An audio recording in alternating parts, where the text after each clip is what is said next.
Tom Cruise has been a Hollywood heavyweight since 1986, and with Top Gun, Maverick raking in nearly $1.5 billion worldwide, he's still at the top of his game. Ever since his Oprah couch jumping days, Cruise has kept his personal life out of the spotlight, letting his action hero persona do the talking. Fans might love it, but not everyone in the industry is on board. Some actors, whether they've worked with him or not, aren't shy about calling him out, proving that even the biggest stars can rub people the wrong way. Brad Pitt's always come across as a character actor trapped in a ridiculously handsome face, so it's no surprise he didn't vibe with Tom Cruise's megastar persona when they worked together on Interview with the Vampire back in 1994. Things got tense on set, with Pitt admitting, "He bugged me," and even saying, "There was a point during filming when I really started resenting him." The two had completely different approaches to both acting and stardom. Cruise ran a tight, well-oiled machine that Pitt just couldn't relate to. As Pitt put it, "I wouldn't want to live like that." Colleagues? Sure. Friends? Not so much. And to this day, rumors swirl that there's still some bad blood. While Top Gun, Maverick was raking in close to $1.5 billion and Tom Cruise was getting praised for reviving theaters, Mickey Rourke had a very different take. When asked by Piers Morgan, Rourke didn't hold back, saying, "That doesn't mean shit to me," because, according to him, Cruise has been doing the same part for 35 effing years. Rourke made it clear he has zero respect for Cruise, claiming he hasn't stretched his acting chops in decades. And when asked if he thought Cruise was even good at his job, Rourke dropped the hammer with, "I think he's irrelevant." As two of the most famous Scientologists in Hollywood, it's no surprise that Tom Cruise and John Travolta didn't always see eye to eye.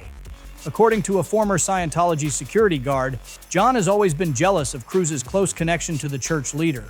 Rumor had it that Cruise was the only one with a direct line to him, while Travolta didn't get the same perks, like private jets and custom gifts.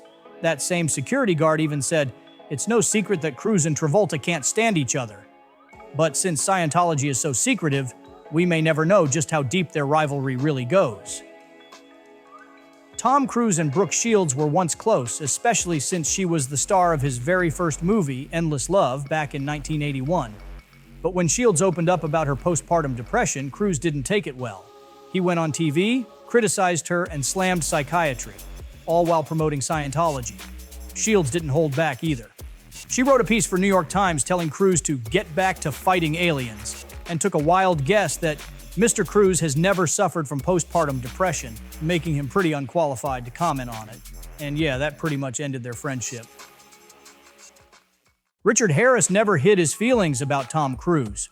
When asked about him, Harris complimented Cruise's teeth, but then asked, "And has he ever read a book?" And of course, Harris had to mention Cruise's height, saying, "Tom Cruise is a midget and his bodyguards are 6'10", which makes him look even smaller." Harris also joked about the difference between them, saying he showed up to film premieres with a bottle of vodka, while Cruise brought a bottle of Evian water. Different times, different styles, but always important to stay hydrated.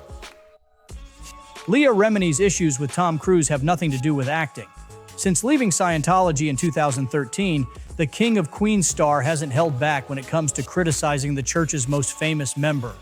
When Top Gun, Maverick was dominating the box office, Remini warned fans not to be fooled by Cruise's charm, posting, "Tom Cruise knows exactly what goes on in Scientology."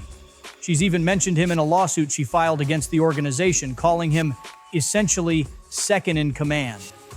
According to her, criticizing Cruise is considered a high crime in Scientology, and she's gone so far as to label him evil.